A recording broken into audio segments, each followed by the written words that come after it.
Hello there, my name is James Luke Pyle, and in this video today I'm going to talk about the universal law of karma, as well as many of the misconceptions and misunderstandings that people have about it, as well as many of the nuances which most people are completely unaware of.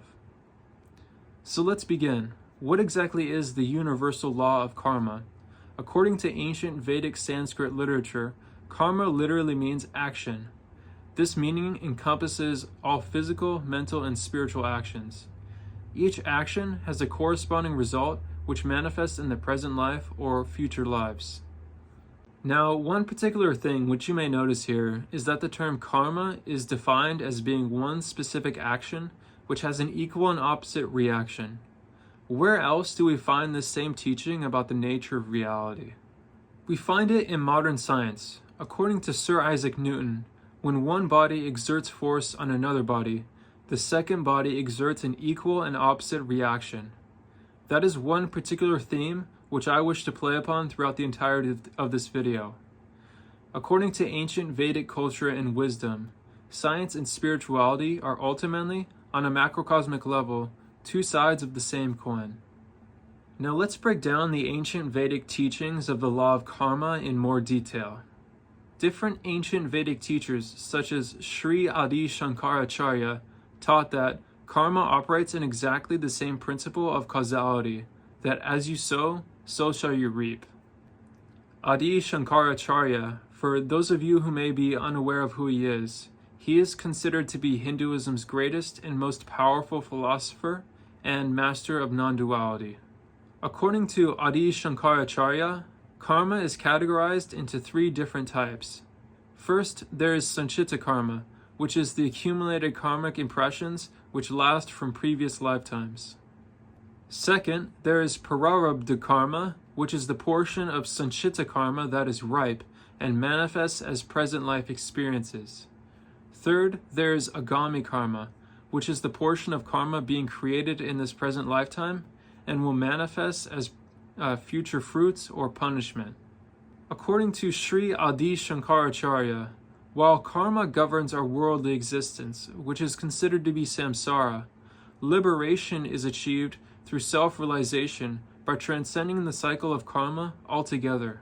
By performing right actions which are aligned with our highest purpose to serve the divine, as well as spiritual practices to purify the mind, make the individual receptive to this higher self-knowledge and wisdom. Now, this is the spiritual reality of karma as it pertains to morality and the state of the human soul, both in this present lifetime and after death. But there is also another understanding of karma as it pertains directly to our three-dimensional experience of reality and its direct effects upon our bodies, specifically. According to Ayurveda, which is Indian classical medicine, the law of karma takes on a more practical and physiological aspect as it pertains directly to reality. The law of karma in Ayurveda refers to specific actions and effects of substances, particularly herbal medicines, and their effects on the human body. Now, Ayurveda itself has a complete series of different terms to help understand all of the different karmic effects of different herbs and other substances upon the human body. The term dravya karma refers to the actions of different substances. The term dipana refers to substances that increase the body's ability to digest food properly. The term pachana refers to substances that are able to properly digest toxins within the digestive tract and bloodstream. The term shamana refers to substances that are able to pacify the aggravation of the bodily doshas or humors. The karma, or action of an herb, is ultimately determined by its taste, its potency, its post-digestive effect, and its unique properties or attributes.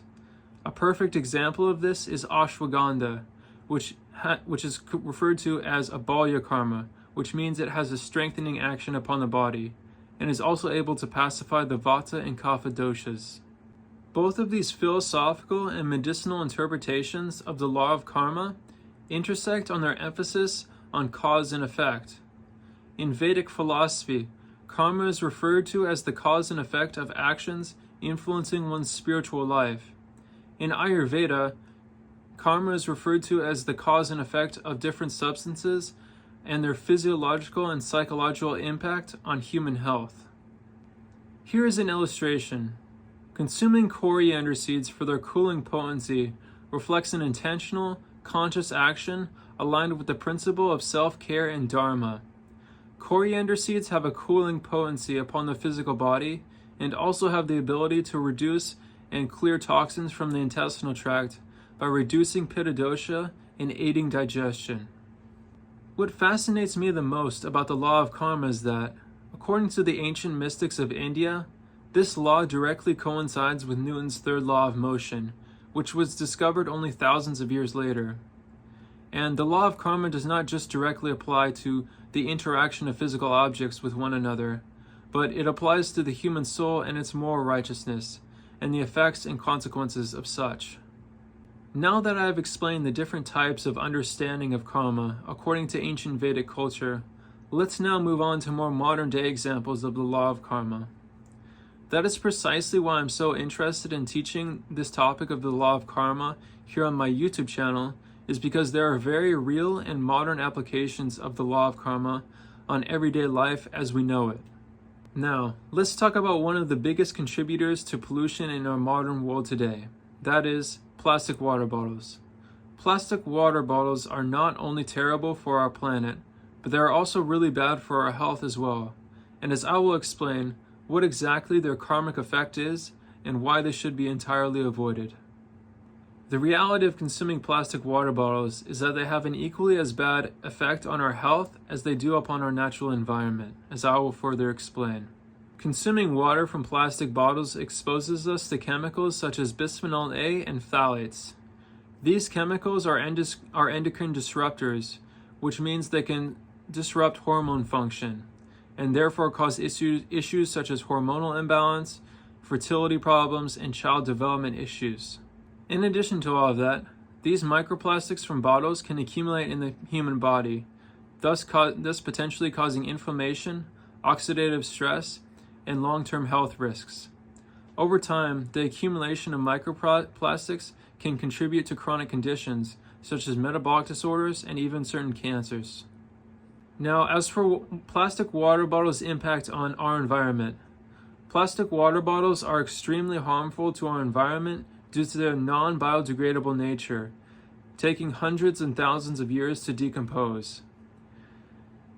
Improper disposal of plastic water bottles leads to pollution in our oceans and ecosystems, where these plastic bottles break down into microplastics, where they harm wildlife and enter our food chain.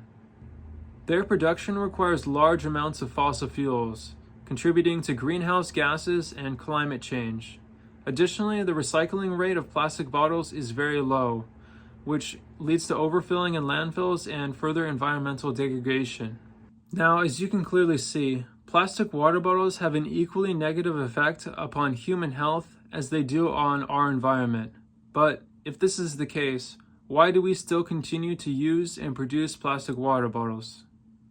The reason is quite simple. It is their convenience that we continue to use them as a collective society.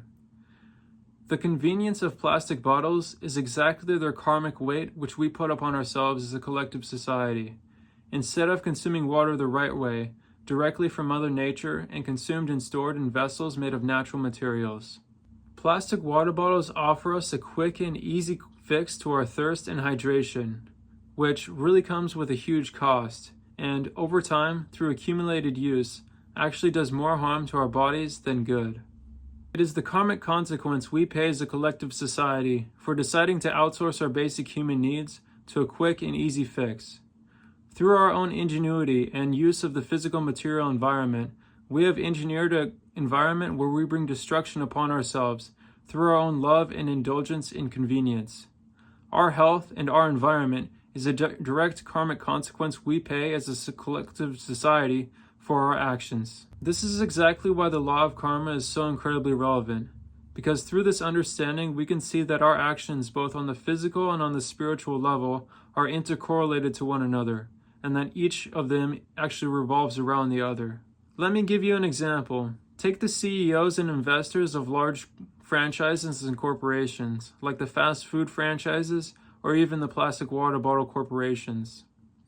We as a society like to collectively blame them for destroying our health and our environment through the convenience of fast food and plastic water bottles.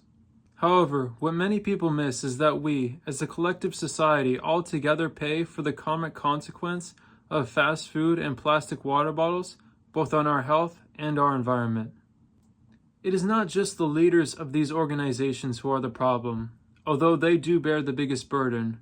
We as a collective society have given in to our own love of excessive convenience, and therefore we ultimately bear the karmic price of that. That is exactly why the greatest people in our world, the people whom we all look up to as a society, the people who have the most merit in the collective people's eyes, are the people who stood up against the collective indulgence in sin and stood up for what was right.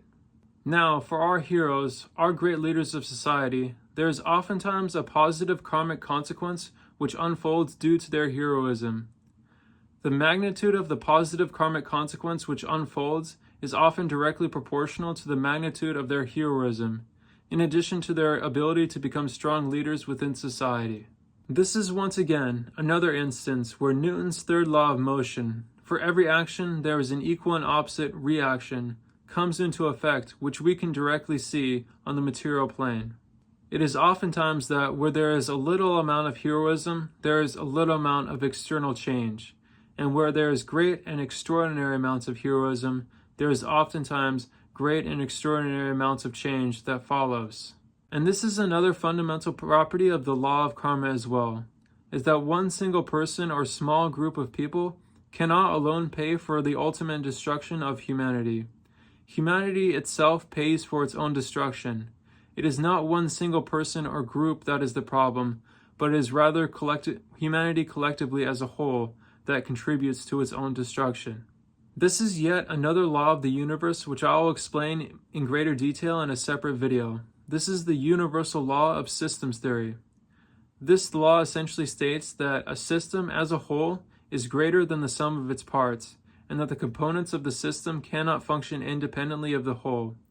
This is reflected in the way ant colonies, beehives, and even the human body operate. This is exactly what happens in the case of plastic water bottles.